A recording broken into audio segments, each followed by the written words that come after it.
Sveiki, aš esu Gitana, asociacijos Mirabilija vadovė ir mama suaugusios su negale dukros.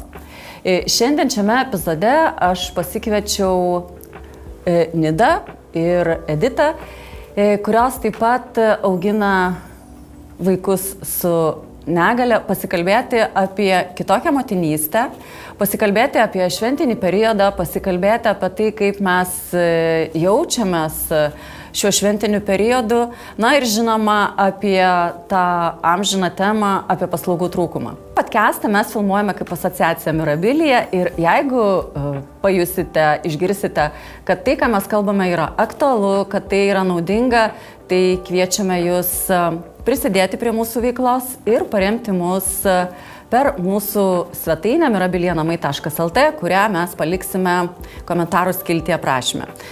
Taigi, ačiū, kad sutikote ateiti pasikalbėti tokia tema, kur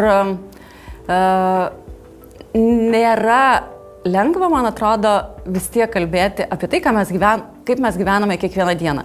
Bet aš manau, kad mums reikia tai daryti, būtina tai daryti vien dėl to, kad visuomenė žinotų apie tai, kaip mes jaučiamės, ką mes išgyvename ir ką mes patiriame. Ir gal toks vienas iš motyvų, kodėl šiandien noriu apie tai kalbėti, kad visiškai neseniai susitikau pažįstamą, kuri, na žinoma, visi pokalbiai kaip visą laiką, kaip laikaisi ir žinoma, kaip visada klausimas apie dukrą. Ir ji mane šviesiai tiesiai paklausė. Sako, o tu jinai tiesiog klausė, kaip gyvena tavo dukra, pasakiau, kad lygiai taip pačiai, būna namuose ir taip toliau. Ir ji man taip žiūrėdama mane sako, o tu negalvoji, ką tu tokio padarei šiame gyvenime, kad tau Dievas tokį kryžių davė nešti. Tai pasakysiu atvirai, kad aš pasimečiau labai. Iš tikrųjų sutrikau ir ilgai galvojau, kodėl žmonėm taip atrodo, kad mes vaikštame neždamos kryžius, kad mūsų gyvenimai yra verti tokių palyginimų.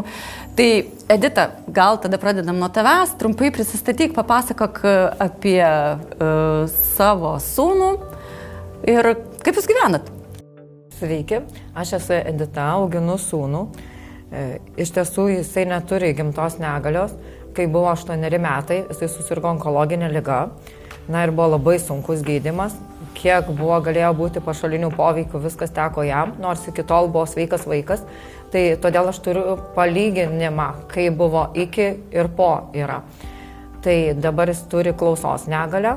Tai viena ausimi visiškai negirdi, kita truputį su klausos aparatu. Tai labai apsunkina bendravimą.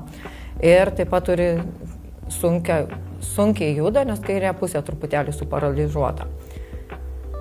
Na tai dabar jisai namuose būna, nes irgi reikia nuolatinės priežiūros, tai mes gyvenam dviese.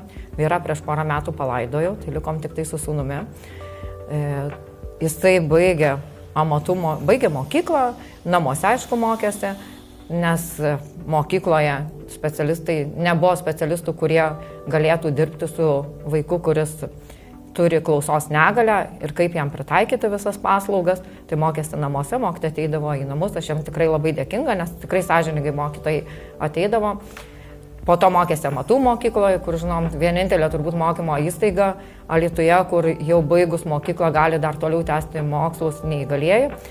Tai baigė 2 specialybės ir aš labai džiaugiuosi, tačiau pabaigus tuos mokslus viskas taip ir liko, toliau sustojo, nes dabar jisai namuose, jam dabar 29 metai ir visas tas gyvenimas, tiek kiek mes kartu su Mirabilija darom ir kiek aš pati jį sugebu įtraukti į kažkokias veiklas, o taip, namai ir viskas. Nida, o kaip tu laikaisi? Man Nida labai visada patinka su savo tokiu pozityviu, geru požiūriu į visas problemas, į visus iššūkius. Ir mane labai dažnai, kada man būna kažkokios tokios situacijos, kur aš negerai, nejaukiai jaučiuosi dėl savo dukros negalios, kažkokie būna, aš visada prisimenu tą tavo pasakymą, kad mūsų vaikų kažkokie dalykai yra ne mūsų problemos, o tos sveikosios visuomenės dalies problemos. Tai Nida, trumpai apie save, apie savo dukrą, kaip jūs gyvenate? Esu Nida, turiu dukrą Gustę, kuriai dabar jau 21 metai. Skirtingai nuo Igno, mano Gustė gimė jau su negale ir tas matėsi nuo pat pirmų gimimo dienų. Gal, ne nuo pirmų, gal nuo mėnesio laiko kažkur, bet aš visą laiką gyvenau su tokia dukra ir aš net neįsivaizduoju, kad jinai galėtų būti kažkokia kitokia. Daug turim problemų, ta mūsų negalė yra kompleksinė, ir protinė, ir fizinė, ir cerebrinis paralyžius, ir baisiausia turbūt, kas gali čia būti, tai epilepsija, mums baisiausias dalykas yra. Bet kai nebūna priepuolių, tada, kaip ir aš sakiau ne kartą, mes gyvenam normalų gyvenimą, nes taip ir turim gyventi. Dar yra 2 vaikai ir kažkaip man jie neįsiskiria. Visi 3 vienodai, kažkaip visi veikiam viską su visais kartu. Ir dabar tik tai 21 metai, šiais metais mes pabaigėme mokyklą. Ir irgi dabar susimastau, kad ką mes veiksim, kaip jūs kalbat, metai iš metų, nes dar kol kas irgi užtenka, ką duoda mums Gitana ir Mirabilija, nes tikrai neturėtumėm kur turbūt, tikrai. Ir aš dabar vis kuo toliau, tuo labiau susimastau, kad neturėsim kur dingt. Viskas. Dar šie metai kiti ir bus taip namai, namučiai. Tai vat, ką dar čia pasakyti, nežinau. Tai kalbėsim, dar daug temų paliesim. Tai aš tada gal irgi trumpai pasakysiu, kad mano dukra Kotryna, jinai yra 30, jai bus sausio mėnesį 35, jai yra cerebrinis paralyžius ir sunki fizinė negalia. Jai reikalinga taip pat nuolatinė slauga. Kotryna baigusi yra socialinių mokslų kolegiją, šiek tiek dirba iš namų, bet taip pat šiaip tai visas laikas yra leidžiamas namuose. Irgi kiek susiorganizuojam abi pačios, tiek ir turime, todėl kad iš valstybės kažkokių papildomų paslaugų kol kas nėra ir tos paramos tikrai nejaučiam. Bet grįžtant prie mūsų kaip mamų, kaip moterų, kurios tapo mamom, vaikų, kurie turi negalias, prie to momento, kai sužinojot diagnozę vaiko, kaip pasijutot, kaip išgyvenot, kokios buvo mintys ir kaip reagavot? Tau, Edita, tai apskritai turėjo būti, ko gero, labai sunku. Manęs dažnai klausia, kaip tu ištveri, nes iš tiesų, kai susirgo mano sūnus, tai mes, kai atsigulėm į ligoninę, tai aš iš ligoninės pati išėjau po 4 mėnesių į lauką. Tai visi klausinėjo, kaip tu tą išgyveni, o aš kažkaip gyvenau ir negalvojau, kad aš. Ir iš tiesų vienintelė mano buvusi kolegė, kuri atvažiavo ir paklausė, kuo aš tau galiu padėti. Ne vaikui, ne kažkam kitam, o man pačiai.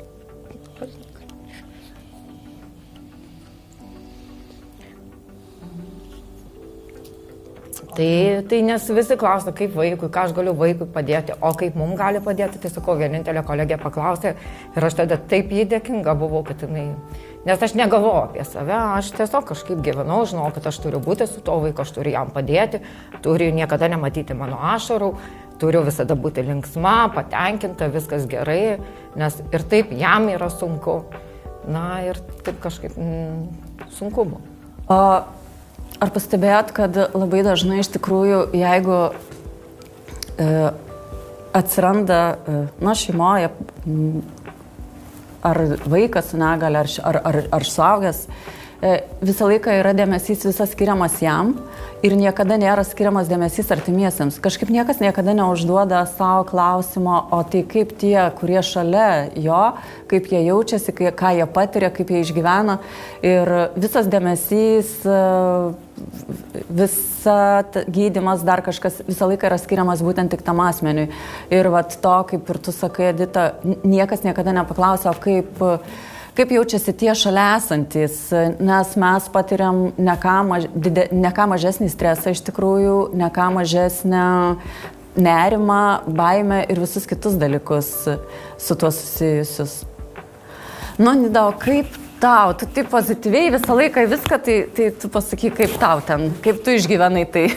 Aš dabar klausau ir galvoju, kad aš gal dar neišgyvenau, gal dar išgyvensiu tai.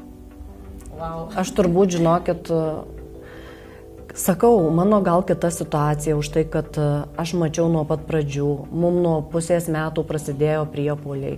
Tai aš, iš pat pirmų žingsnių su jie tokia gyvenau ir man nebuvo taip, kad aš iš karto gyvenau su tokia Guste, kokia jinai buvo. Ir aš kadangi neįsivaizduoju, kad jinai galėtų būti kitokia, tai aš dažnai užduodu šitą klausimą, nes kiti kažkaip bendraudami su manim klausia, ar tu tikrai suvoki, kad tavo dukra yra neįgali. Kai kurie net ir paklausia taip tiesiai šviesiai. Bet aš tikrai atrodo suvokiu, aš paskui pati galvoju, aš viską žinau, aš viską jums galiu pasakyti, visas diagnozes, kaip jinai elgiasi, kaip jinai gyvena, bet jinai kitokia negali būti. Ir viskas. Ir aš to kažkaip... Ta ir pirma diagnozė man buvo duota, kadangi buvo dar tik tai pusė metukų, tas cerebrinis paralyžius buvo užrašytas kaip dėl to, tik tai, kad mums gauti kažkokias tai, kažkokį įrašą. Nes irgi niekas niekada mums taip ir nepasakė, kodėl, dėl ko mums tai ir kas mums yra iš tikrųjų. Nes mes dar iki šiol nežinom. Taip, kad aš dar ir tos diagnozės laukiu vis dar. Supratau, tai gal tau dėl to taip ir yra, nes dar ir diagnozė nenustatyta. Mano Kotrynai tai diagnozė nustatė, kai buvo 10 mėnesių berods. Tai ten irgi tada buvo tie laikai, kai negalėjau nei pasigūglinti, nei išsigūglinti. Tiesiog mums gydytoja apžiūrėjo mano Kotryną ir pasakė, čia cerebrinis paralyžius, važiuokit namo, jeigu gausit vaistų, susileiskit, nueisit į mankštas ir, tiesiog taip ir išleido. Ir aš tada buvau jauna mama visiškai, man buvo 20 metų ir aš kažkaip galvoju, o kas yra tas cerebrinis paralyžius? Kažkaip paralyžius, supratau, kad kažkaip žmogus nejuda, bet kas tas cerebrinis? Tai grįžusi namo, įsėmiau tarptautinių žodžių žodyną, susiradau tą žodį. Ir tada supratau, kad smegenų. Ir tada iš vis nieko nesupratau apie ką tai. Tai mano Kotryna, jinai mažytė reaguodavo, gugavo, šypsojosi, kalbėjo tą vaikišką kalbą, tai man net nebuvo jokio tokio kažkokio, aš visiškai nejaučiau, kad su ja kažkas negerai yra. Paskui metams bėgant taip, tu matai, kad tavo vaikas neatsisėda, kad nelaiko galvos, kad irgi sekė begalė laiko sanatorijose ir taip toliau. Ir kaip tu ir sakai, Nida, aš irgi su tokia Kotryna nuo pat jos gimimo. Ir greičiausiai, jeigu aplinkiniai man niekada to nerodytų pirštu, tai aš niekada ir nesijausčiau, kad tai yra kažkaip kitaip, nes tai yra tiesiog mano gyvenimas. Ir netgi jeigu kažkam atrodo, kad mes nešam kryžių, tai tas kryžius yra mano asmeninis. Ir aš visiškai nesijaučiu, kad aš ten kažkokį sunkumą nešiočiau. Bet tai vėlgi, tai priklauso nuo visuomenės, kuri mums realiai kiekvieną dieną realiai parodo, kad žiūrėk, tau yra kitaip ir tu esi kitaip. Nes, tarkim, Kotryna yra, kaip ir sakiau, fizinė sunki negalia. Aš negaliu su jie patekti su neįgalio vežimėliu ten, kur mes norim patekti. Dėl laiptų, dėl nepritaikytų patalpų, dėl begalės dalykų. Tai va tie tokie dalykai mums su Kotryna asmeniškai, tai sakau, kiekvieną dieną parodo, kad taip, jūs esat kitokios ir jūs šitoj visuomeniai turit jaustis šiek tiek kitaip. Tai aš pritarčiau Gitanai, kadangi mano kitokia sūnaus negalia dėl klausos, tai iš tiesų labai sudėtinga visokiose įstaigose nueiti, kadangi jisai protingas vaikas yra, viską nueinam, pavyzdžiui, į banką ir aš pasakau, palydžiu jį, pasakau, kad jis negirdėsiu jūsų, jūs aiškiau kalbėkit. Tai dažniausiai nusisuka, nebūtinai bankė, čia aš gal truputį perdėdu, bet kokioje įstaigoje atėjus, pasakau, kad gali sūnus neišgirsti, ką jūs sakysit. Tai būna taip, kad atsisuka ir pradeda su manim kalbėti, o su vaiku nekalba. Toks jausmas, kad jis tampa nematomu. Ir beveik visose situacijose. Dabar, pavyzdžiui, su gydytojais. Nuotolinės konsultacijos. Na taip, jeigu sveikas žmogus, viskas puiku, nuotolinės konsultacijos, bet pavyzdžiui, mano sūnus nekalba telefonu, jisai gali susikalbėti su pažįstamu žmogumi, bet su nepažįstamu jis nekalbės, ypač kai paskambina ir paleidžia visą tiradą žodžių, kur net sveikas ne visada išgirsti, ką tenai nori pasakyti.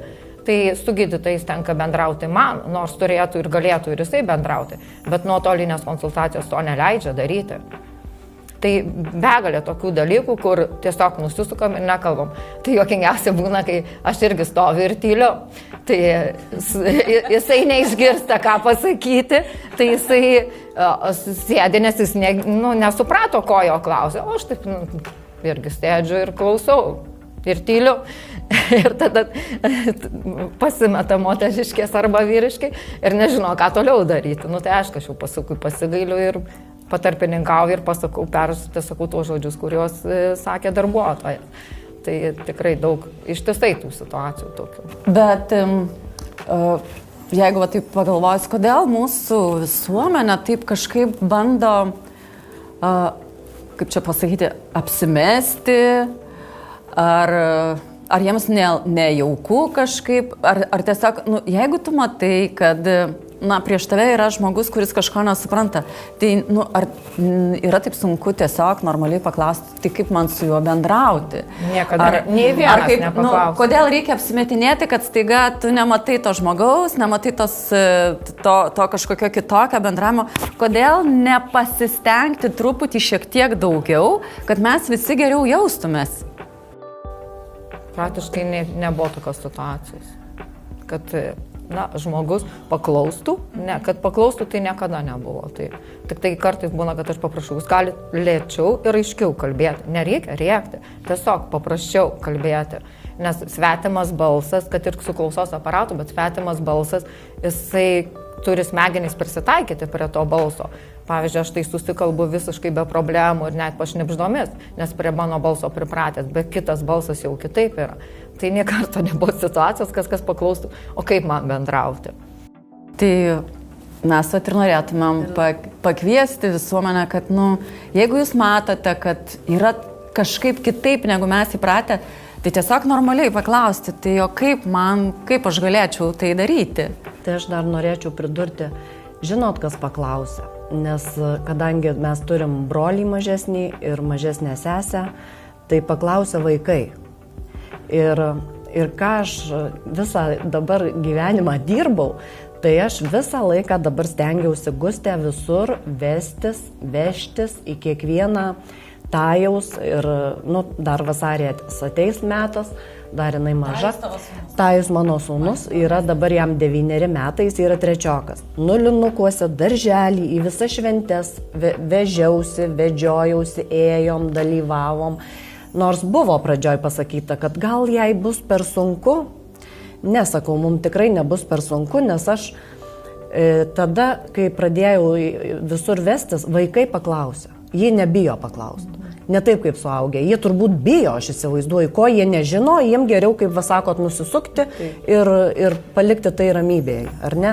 O vaikai jie visko paklausė. Ir aš kažkaip iš pradžių tai nelabai jaukiai jausdavausi, bet paskui galvoju, kodėlgi ne, jie nežino, ar ne?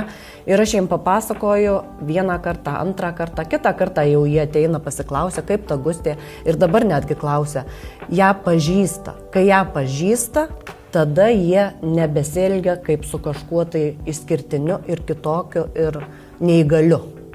Jinai tampa pažįstama, viskas aišku, kartais pasiklausia, o kodėl jinai neišlipa ten iš to vežimėlio ar ką. Viskas natūralu, aš atsakau, jie viską supranta. Ir aš netgi pastebėjau, kad man su metais daug lengviau, įdomiau yra vaikų pasaulyje, žinokit, gyventi. Ir aš dar kol kas ir gyvenu turbūt tam vaikų pasaulyje. Aš pastebėjau, kad būna gimtadieniai, man smagiau su vaikais praleisti laiką, negu su suaugusiais nueiti kažkur. Ir filmukus mes žiūrim mažų vaikų. Ir va taip va kažkaip nuo vaikų, bet aš manau, tą ir reikia pradėti, nuo vaikų rodyti, šviest tą visuomenę, nes yra tokių suaugusių jau ir metuose, kad niekaip. Tai aš dar irgi apie vaikus tai prisiminiau situaciją, kai mano sūnus buvo mažas. Ir aš tikrai turiu tokių draugių, kur, kaip sakau, nuo kūdikystės draugaunam. Ir mes visada bendraudavom ir jos vaikai su mano sūnum bendraudavo ir jie net neužfiksavo, kad jisai kažkoks kitoks. Ir jam tiesiog draugas ateina ir viską. Ir kažkada buvo gimtadienis ir buvo ten daugiau vaikų ir kiti vaikai paklausė, kodėl jisai kitoks. O tie mano draugės vaikai nesuprato, sako, ką reiškia kitoks. Sako, jisai toks kaip visi.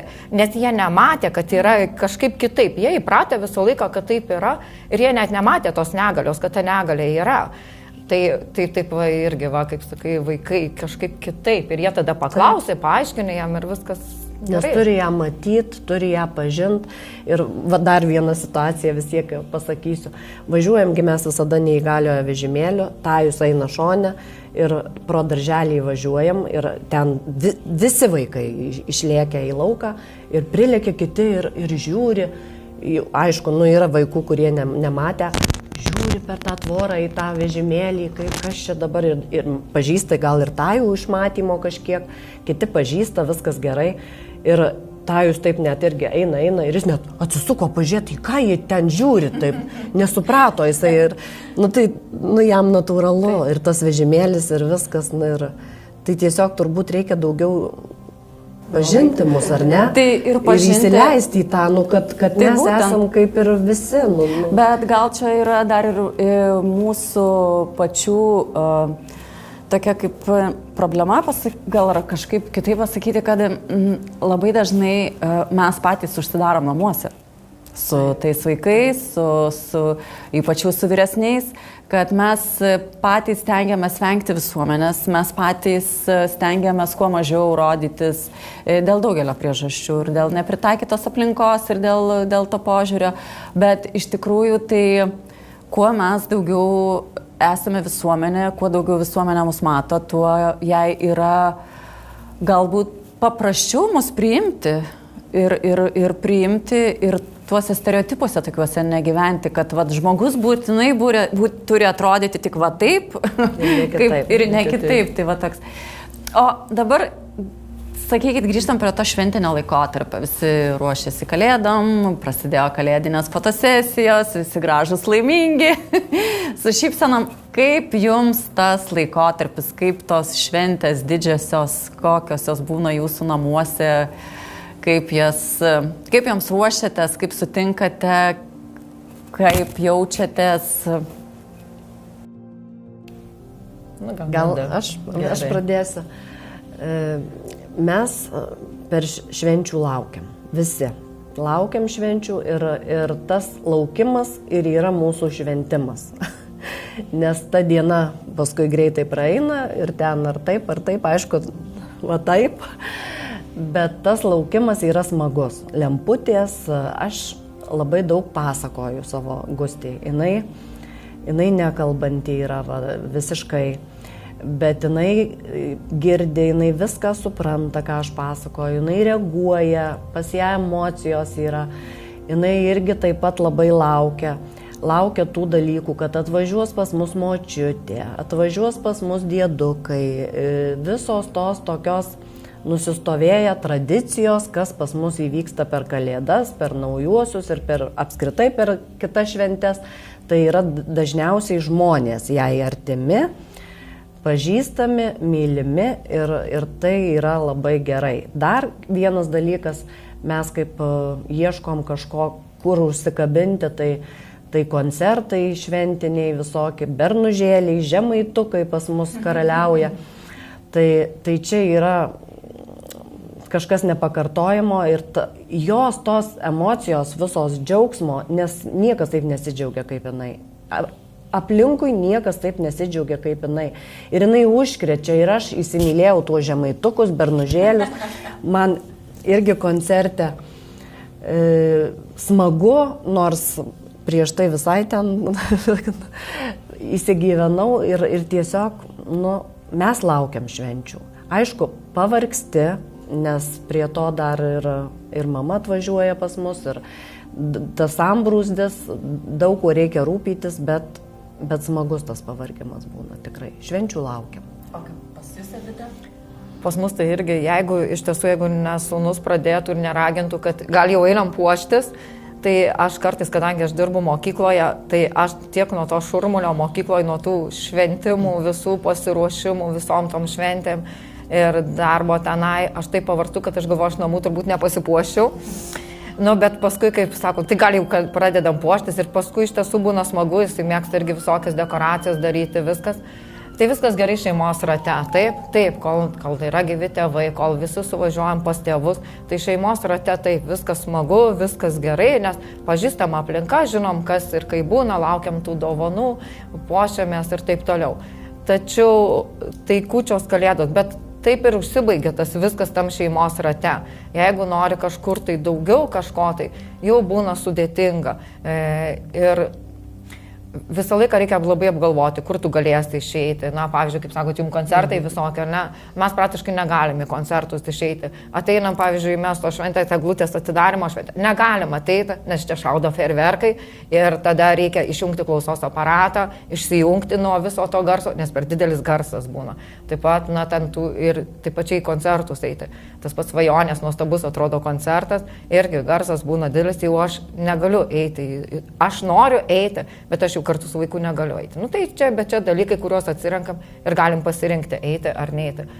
Bet taip, viskas baigėsi šeimos rate ir, pavyzdžiui, kokie naujieji metai, kaip ateina, aš galbūt norėčiau išeiti pasilinksminti su draugais ar ne, su draugėmis ar ten kažkur tai kitur išeiti, bet žinau, kad sūnus neturi kur išeiti. O palikti jį vieną namuose, čia neišeitis, tada nei aš gerai jausiuosi, nei jisai gerai nesijaus. Tai arba jau tada ieškom kompromiso, kur galėtų kartu išeiti ir vėl visur kartu. Ir yra mes, Vanida visą laiką kaip kalba, pastebėt, jis sako mes, ar ne? Mes baigėm mokyklą, mes mokomės, mes viską. Taip, nėra atskirai, nėra asmenybės, kaip mamos nėra asmenybės ir nėra vaiko atskirai, nes mes viską turim daryti kartu ir darom kartu. Jo, ir tas tęsiasi 10, 20, 30 metų, 40 ir daugiau, nes čia labai gerai pastebėjai, kad taip, mes iš tikrųjų su tais vaikais niekaip negalime atsiskirti dėl daugybės dalykų. Ir jeigu būtų kažkaip ruošiama mūsų vaikai, tarkim, ruošiami ir mes, ir vaikai, kad ateis toks metas, kada savarankiškai galės jie gyventi savo gyvenimus, o mes kaip moterys, kaip mamos, taip pat galėsim savo gyvenimus savarankiškus gyventi. Tai kol kas Lietuvoje taip nesimato ir kol kas nesigirdi, bet tai yra iš tikrųjų labai sudėtinga. Nes viskas yra gerai, kai vaikui yra 10 metų, kai vaikui yra 20 metų, dar yra gerai, bet kai vaikui jau yra 30 metų ir tu vis tiek sakai mes, kai yra 40 metų ir tu vis tiek sakai mes, tai jau yra negerai. Jau sunku ir psichologiškai, sunku emociškai, sunku fiziškai ir visai kitaip. Mūsų su Kotryna šventės tai irgi jos turi būti labai apgalvotas iš anksto. Tarkim, aš pati irgi negaliu spontaniškai elgtis. Aš negaliu, jeigu man šovė kažkas į galvą ir eiti daryti, tai aš neturiu tokios prabangos. Mes turime mes turime irgi labai apgalvoti, kur eiti, ar aš turiu iš karto aplinką susiplanuoti, ar bus laiptų, ar bus nuvažiavimas, ar bus privažiavimas, ar aš turėsim galimybę normaliai išlipti iš mašinos, kur aš galėsiu pasistatyti. Nu, tiesiog aš turiu logistiškai kiekvieną kartą susiplanuoti absoliučiai viską. Tai žinoma, iš vienos pusės galiu pasidžiaugti, kad visą laiką smegenys dirba. Tačiau vat, iš kitos pusės to, ne. Ir taip, mūsų irgi, tarkim, šventės su Kotryna, tai kaip ir sakei, šeimos rate tai viskas gerai, tačiau išeiti iš to įprasto rato tai yra tiesiog, praktiškai nebeįmanoma. Neįmanoma dėl daugelio priežasčių. Ir dar pastebėjau tokį dalyką, kad jeigu anksčiau, Kotrynai, kai buvo ten 10-20 metų, aš dar pati labai kažkaip stengdavausi atrasti kažkokių dalykų, kur mes ten galėtumėm pakeisti aplinką dar. Tai su amžium kažkaip rankos vis labiau svyra, motyvacijos vis mažėja ir daraisi gal pervargęs, perdegęs, jautiesi nebetiek turintis jėgų ir tai darosi vis sunkiau. Ir kartais toks būna, kad tos šventės ne tiek atneša džiaugsmo, kiek vėlgi, tarkim, iš mano pusės, nežinau kaip iš jūsų, bet aš vėlgi matau, kaip aš gyvenu kitokį gyvenimą, negu šalia esantis. Na ir kažkaip, jeigu paklausti, tarkim, savo vaikų, kaip jiems to šventės, ką jie patys atsakytų. Kaip manai, ką tavo Gustė kaip pasidžiaugtų? Gustė moka, sakau, džiaugtis labiausiai ir išreiškia. Aišku, aš nutylėjau apie tuos tamsiuosius mūsų bloguosius laikotarpius, kurių būna nemažai. Va tada būna labai sunku tikrai rasti, nes reikia atsikelti ir kažkaip tą ugnelę išlaikyti, o kitą kartą ir pačios rankos jau, kaip sakai, visokių dienų būna, ne visada būna linksma, tai tada būna labai sunku, bet stengiasi galvot, kad tuoj praeis tas tamsusis, ateis vėl šviesusis ir vėl viskas bus gerai. Bet jeigu viskas pas ją, kaip jinai nekalbanti, aš jos negalėčiau išklausti, bet viskas pas ją yra parašyta veide, kūne. Ir matyt, kad jai, kai jau blogai, tai jau blogai.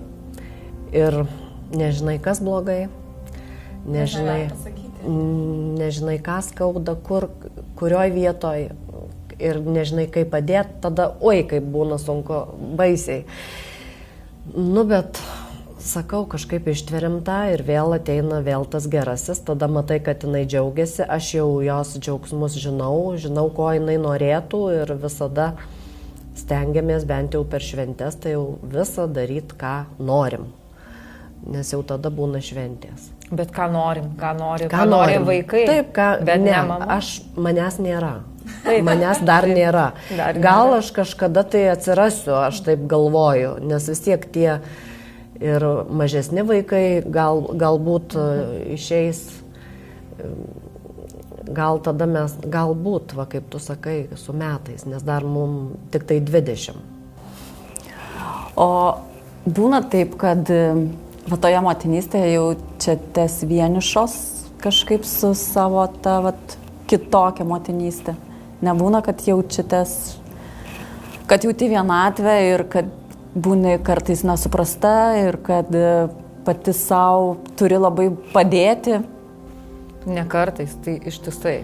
Aš tai tikrai ištisai. Ir jeigu kas padeda iš tos vienatvės, tai turiu porą draugių iš vaikystės, kaip sakiau. Tai tos draugės, aišku, mūsų mirabilija. Tai čia vienas iš pagrindinių dalykų, kur mes tikrai ir kartu bendraunam, ir pasikalbam, ir galim pasikalbėti, ir žinom, kad mūsų supras, ir paverkti, kai reikia, ir pasidžiaugti, ir pabendrauti, ir kažkokius darbus nuveikti. Tai tikrai šitas labai knygų skaitimas, kur aš jau galvau, čia būna pabėgimas nuo visko. jeigu nebūni tiek pavargus, kad su knyga užmiegi, dar man sportas truputėlį, o netruputėlį daug sportas, kai atradau. Bet tas vienišumas tai visada. Nes, tiesiog kitiems žmonėms tu nieko neprivalai įrodinėti. Žinai, kaip gyveni ir kaip Vanida sako pozityvi. Aš irgi visą laiką labai pozityvi. Ir kai manęs paklausia, kaip gyveni, tai gerai gyvenu, kaip vaikas, tai gerai. Ir tuo baigėsi tas pokalbis. Ir paskui aš tik parėjęs namo, kai atsisėdu, pagalvoju, negerai. Bet nepasakosi visiems, kad tau negerai. Pasigodė artimiausiam žmonėms, to ir baigėsi. Kažkaip stengiasi visada negalvoti apie tą, kad tu, kas tu išvis esi, ar tu vieniša, ar dar kokia, taip kaip ir sakiau, nesigalvoja, bet jeigu tik tai pradedi eiti gilyn ir galvot, jauti, kad bus blogai ir aš visada kažkaip stop, nutraukiu tas mintis, nes kuo gilyn, tuo tada jau visokių minčių tada būna apie viską, apie visus ir visaip tenai. Tai tiesiog nereikia to ir kaip sakiau, nuo to vienišumo tai išgelbsti dažnai, kažkas tai vis tiek išgelbsti. Man tai gal irgi natūralu, kad aš jaučiuosi kitokia mama negu aplinkui draugės, pažįstamos ir su amžium, su metais, tai tas kitoniškumas jis vis labiau ryškėja, vis labiau aiškėja, bet man irgi, kur aš geriausiai, žinokite, jaučiuosi, tai kai būna mūsų vasaros stovyklos. Man tos, 4 dienos sodyboje, tai yra pats geriausias laikas, kai ten mes tos mamos, kaip visos mamos, prieš nieką nereikia teisintis, prieš nieką nereikia kažkaip kitaip jaustis, prieš nieką nereikia kažkokių pasitempimų.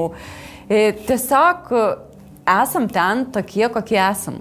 Su savo vaikais, su savo ašarom, kai reikia paverkti, kai reikia pasijuokiam, net iš tų situacijų, kurios susikuria tenai per mūsų vaikus, per mūsų pačias, jos irgi būna išjaustos ir su humoru, ir su ašarom, ir su džiaugsmais, ir su vargais.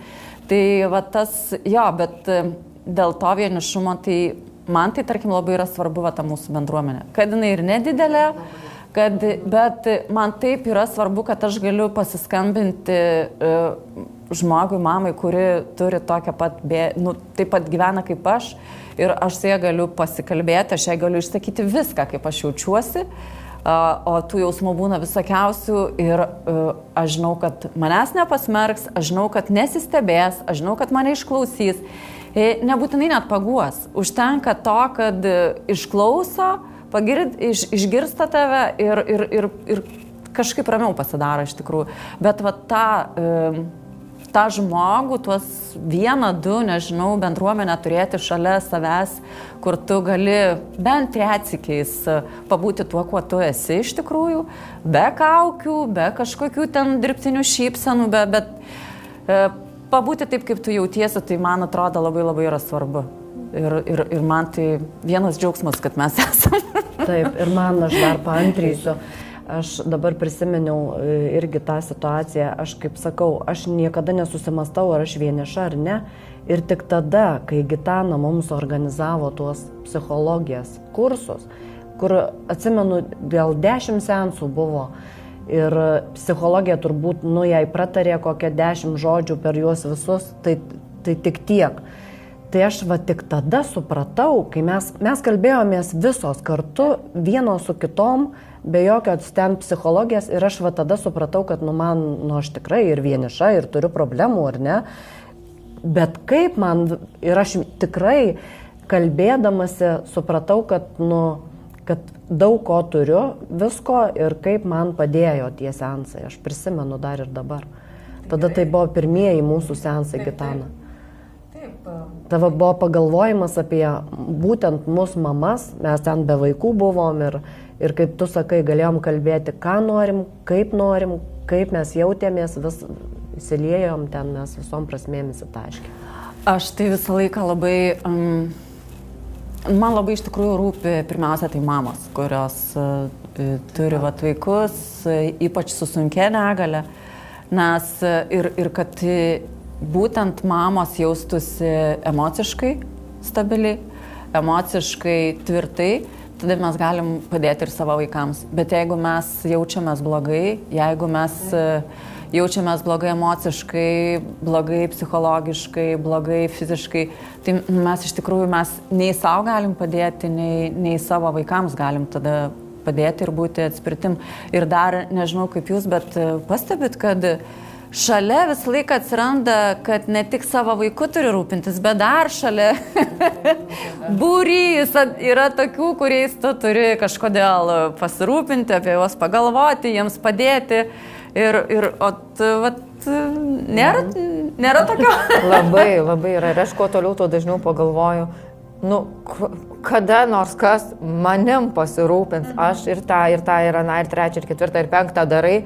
Galvoju, o kur aš, o kas man, tai aš tai su, pavyzdžiui, sūnui tai dėkinga, jis tai man kavos padaro ir atneša.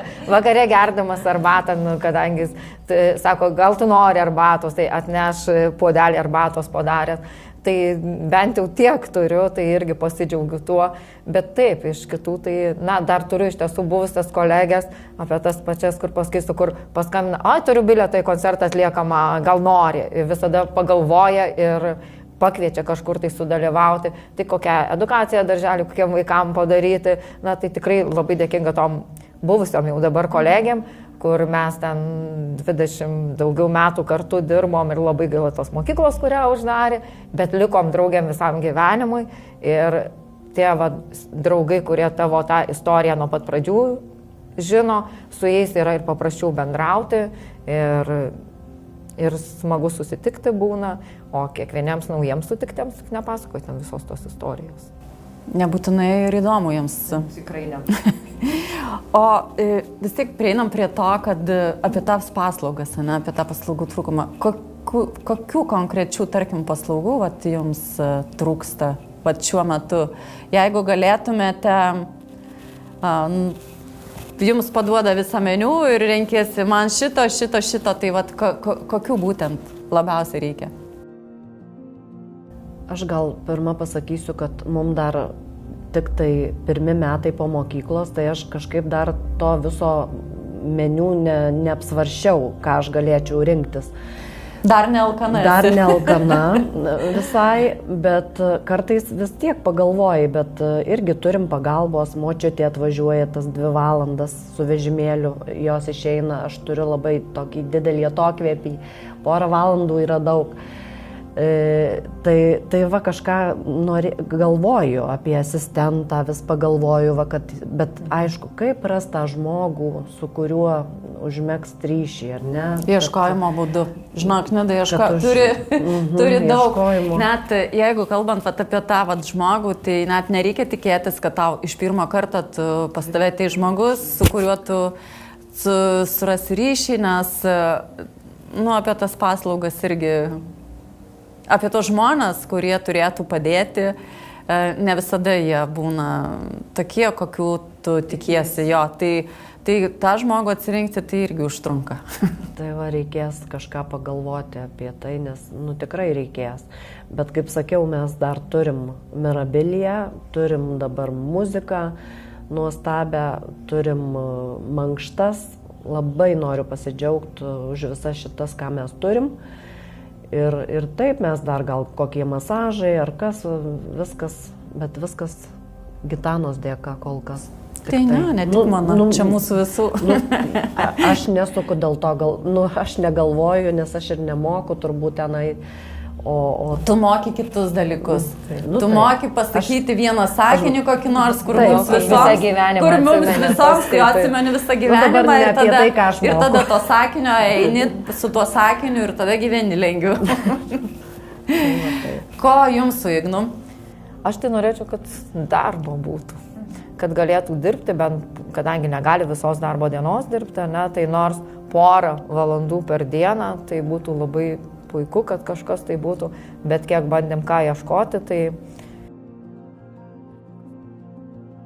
Ar dėl to darbo ir įsidarbinimo galimybių, atrodo, kaip ir viešoje erdvėje kažkokių ir istorijų sklando, ne, ir kažkokių iniciatyvų yra, bet nėra jums tokio jausmo keista, kad jeigu, atrodo, visko kažko daug vyksta, ne, bet jeigu tau kažko konkretaus prireikia, niekaip nerasi, niekaip negali atrasti, tiesiog nėra. Net kai būna pavasarį, gal čia būna ta šešėliavimo programa kažkokia, ne?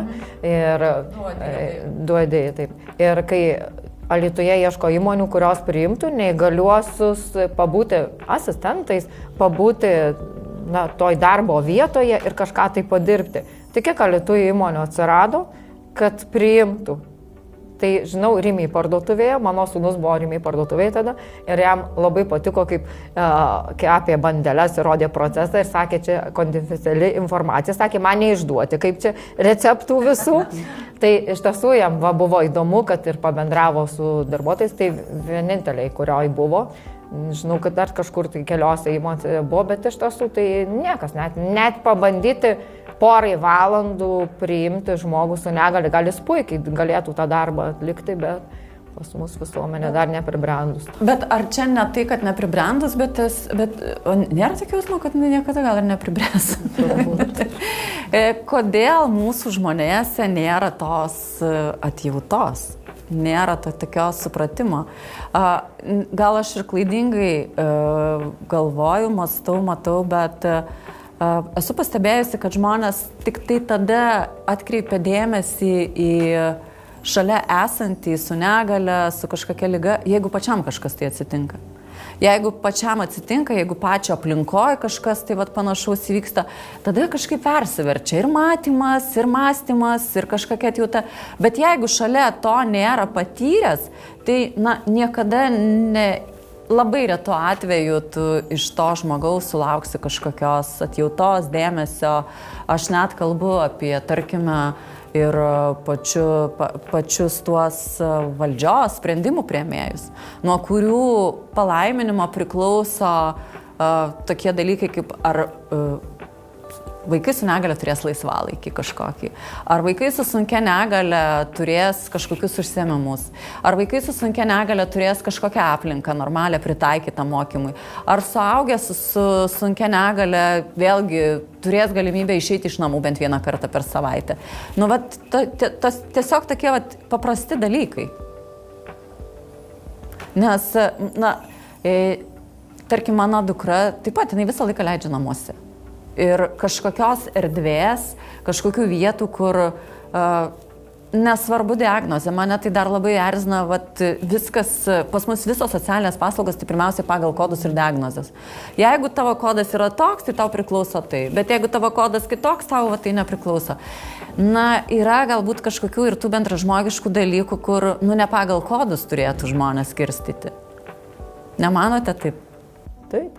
Taip, sutinku, bet apie valdžios vyrus tai net nekalbu, nenoriu nieko sakyti. O kaip tu sakei, Gitana, kol nesusiduria, tai turbūt natūralu, nes į kitą žmogų įsijausti, jį pažinti, tam reikia, nežinau, kol pats nesusiduri, nepradedi mąstyti, neskiri tam laiko ir viskas. Bet tas žodis empatija, kur ar tu turi dabar būtinai susidurti su tuo, kad tu atjaustum kitą žmogų? Pas mus dažniausiai taip. Taip, tikrai taip. O jeigu taip pasvarstytumėm apie tą idealią sistemą, kur visos, kaip tavo diena turėtų tada atrodyti, kad tu sakytum, aš jaučiuosi, kad mano dukra valstybė vertina kaip žmogų, o ne kaip ant popieriaus vardą pavardę su diagnozės kodu. Tai ideali diena, idealus tas gyvenimas, tai turėtų būti, kad ko mes užsimanėm, mes ten einam, visur dalyvaujam, ko aš tik tai užsimaniau, ar ne, ko užsimanė mano dukra. Bet kaip sakei, reikia viską apgalvoti, ar ten bus tas, o gal ten nebus to, tai kiek yra tų visokių kliūčių. O visa kita, tai pas mane ir taip idealu, jeigu tik tai man nerodytų pirštu, kad negi, tu netokia, kaip visi.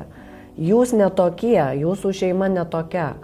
Tai va jeigu be tų parodymų, be tų priminimų, ko aš labai nemėgstu, net kitą kartą iš savos aplinkos sulauki tos stiprybės, tau kantrybės, man jau tie žodžiai kaip Dieve tu mano.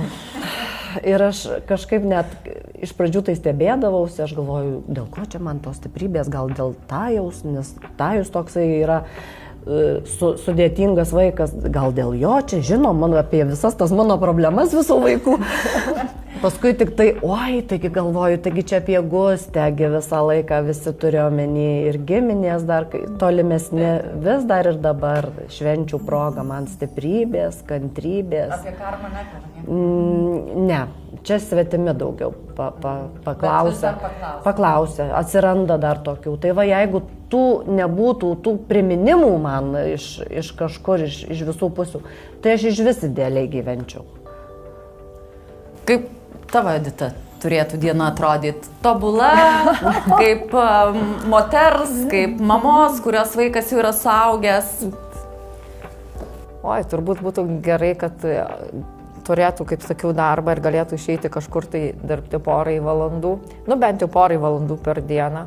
Gal galėtų kažkur tai atskirai gyventi, gal netoliese, kad nebūtum ten pat, bet šalia ir prireikus galėtų padėti.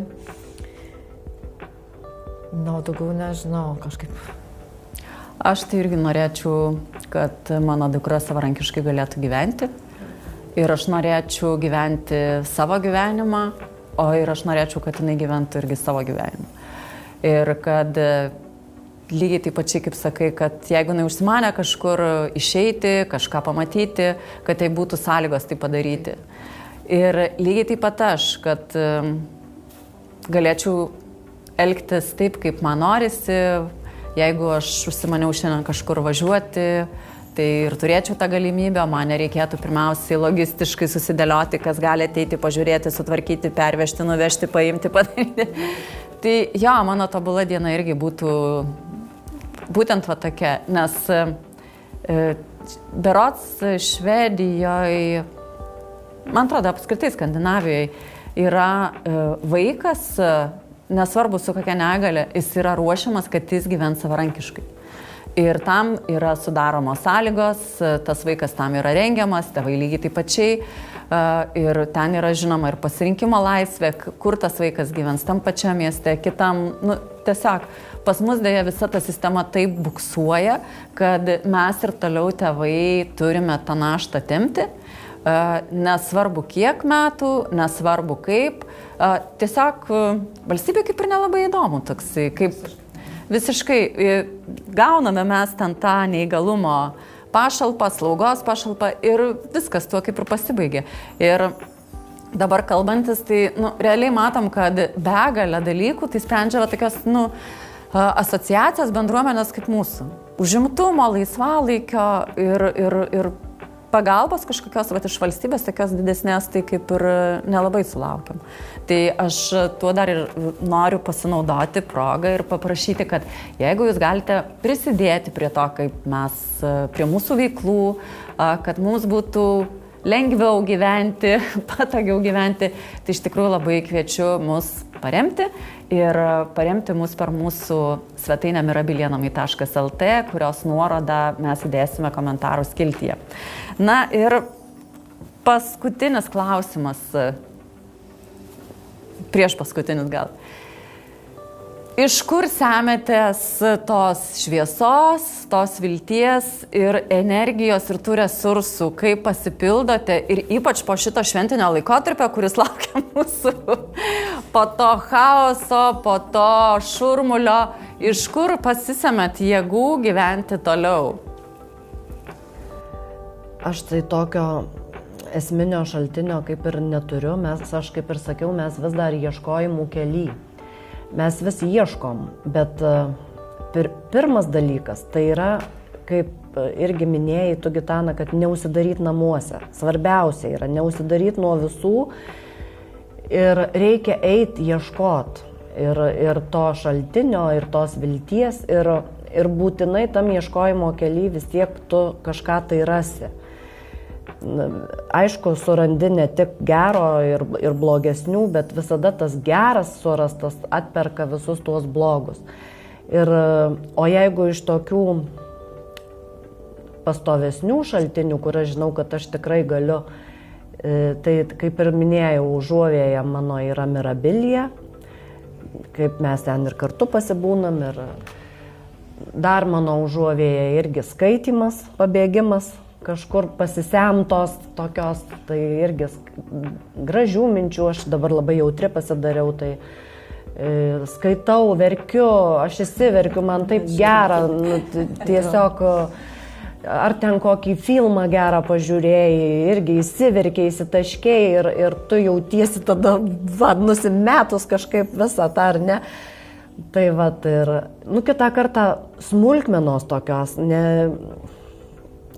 tam gyvenime mūsų atsiranda kažkokia smulkmena, kažkokia viltis sužiba, kad ir žmogus, ar ne, kad ir tam koncerte, pasitaiko kartai, žinokit, tokių dalykų mane nustebina, kaip mano dukra mane iki dabar stebina vis. Tai atsiranda ir žmonių tokių gražių, gerų, supratingų ir net kitą kartą aš pažiūriu juos kaip į, galvoju, gal nesuprato, kad čia mes kitokie, ar kaip čia taip, ar ne. Bet nustebina kažkas ir tada tas labai atgaivina ir pripildo tave gal net metam, o gal net ir 2 į priekį. Aš tai irgi gal pirmiausia, tai Mirabiliją irgi pasirinkčiau, aš ne nuo pat pradžių dalyvauju šitoje organizacijoje ir labai džiaugiuosi, kad ją atradau ir prie jos prisijungiau. Tai tikrai ir tos visos veiklos, kurios mes sakėme, Mirabilijos, ta pati stovykla, tos pačios mankštos, muzika ir visa tai iš tiesų ateina ne už dyką, viskas kainuoja. Tai aš tų pačių paprašysiu, jeigu galite, prisidėkit prie mūsų organizacijos parėmimo. Nes tie mamų susibūrimai kartu ar su vaikais, ar mūsų atskirai be vaikų, ypač mūsų pabėgimai nuo vaikų, kad ir trumpi tenai, tikrai duoda daug jėgos ir palaikymo, nes tu aplinkui turi žmonės, kurie supranta tave, tai tas labai padeda. Geros draugės, senos pora, kurias, kaip minėjau, turiu, tai man čia irgi visada paguoda. Šeima, dar tėvai, kol turiu irgi, tai irgi visą laiką žinai, kad pagelbės visose situacijose, kuriuose reikia. Ir dėl jų dėka aš galiu, pavyzdžiui, kartais išvažiuoti su nakvynė kažkur, tai, nes tada žinau, kad dar tėvai gali pasirūpinti mano sūnumi, nes naktį jisai vienas nepasilieka. Pabėgimas į knygų skaitimas ir filmų žiūrėjimas, tai aš verkiu. Ištisai aš čia jau beveik verkiau, tai irgi. Ir paskui galvoju, gal čia visai nebuvo graudu, bet net bet kokią istoriją ten internete skaitydama apsižliumbiu ir viskas gerai, paleidžiu tas emocijas kažkaip, tai ir vėl gerai, nes labai dažnai tos emocijos kaupiasi ir tada jau blogai, kai indas persipildo. Man tai gal irgi labai, man tai didžiausias įkvėpimas ir toksai, tai žmonės iš tikrųjų. Nes, kaip ir sakė, aplinkui, iš tikrųjų tiek yra tų tokių gerų žmonių, kurie ir padėti nori, ir supranta, ir, kad ir, šiandien čia filmuojamas, taigi ne šiaip, čia Alytaus gidui, ačiū. Kurios, kam sakau, Ramūnai, gerai. Tai toks, ir tikrai, man tai pagrindinis, sakau, šaltinis, tai yra žmonės. Yra žmonės, su kuriais aš galiu pasikalbėti, kartais ir išsiguosti, ir išsirėkauti, bet jo, ta bendruomenė ir tos žmogus, kuris tave gali išklausyti, tai yra be galo svarbu. O ką norėtume dabar pasakyti, po tokį palinkėjimą mamai, kuri per šventes liks viena su savo vaiku, kuris turi sunkią negalią, kuri jausis vieniša? Gal pasikartosiu, kad visom išgalėms stengtis neužsidaryti vieniems namuose ir eit, nesvarbu kur, kažkur eit, kažką veikt, kažką daryt ir kaip sakau, vis tiek kažką tai rasi. ne tikgi blogo, vis tiek ir gero turi surasti. Ir tų žmonių yra, ir tų situacijų, ir tikrai kažkas tai tave iš ten ištrauks. Nu, aš taip manau. Svarbiausia neužsidaryti ir ieškot. Ieškojimų, kaip ieškoti reikia, ieškojimų būdų. Ateikit pas mus. Tai Mirabilija. Taip, aš tai gal irgi norėčiau pasakyti, kad jeigu šiandien jautiesi blogai, tai visada po tos tamsios nakties ateina rytas. Visada, tiesiog ir ieškoti savo kažkokios paspirties, pagalbos, žmogaus, kitos tokios pat mamos, kuri suprastų, su kuria gali pasikalbėti, su kuria gali išėti į miestą kavos atsigerti, su kuria gali papletkinti atsisėdus. Tai yra be galo svarbu. Na ir paskutinis sakinys. Jeigu šios laidos klausytųsi jūsų vaikas, ką jam norėtum pasakyti? Ką Nida norėtum pasakyti Gustei? Labai paprastai. Jinai manęs, jeigu dabar klausosi, Gustytė, girdi mane, pareinu. Tuoj pareisiu tikrai. Ir mes abi eisim žiūrėti koncertą.